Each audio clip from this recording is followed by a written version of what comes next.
vogliono chiudere le prefetture? Ok, ma il lavoro di loro competenza da chi verrà assorbita? Riforma della pubblica amministrazione, UGL Polizia, prefetture, enti ridondanti, ok, a forte diminuzione, ma salvaguardare uomini e donne della Polizia di Stato.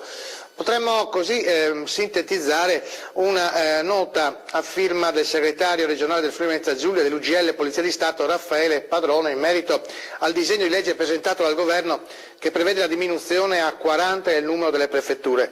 Per il sindacalista pordenonese è un provvedimento giusto che condivide e sostiene in un quadro di riorganizzazione dell'assetto e delle funzioni dell'apparato statale, ma sottolinea Padrone, le priorità sono quelle di preservare l'organo tecnico di pubblica sicurezza che è rappresentato dalla questura. Ciò significa salvaguardarne il personale che opera nell'attuale prefettura in città. UGL Polizia presterà la massima attenzione sulle ricadute che le modifiche delle competenze potranno avere sulla questura.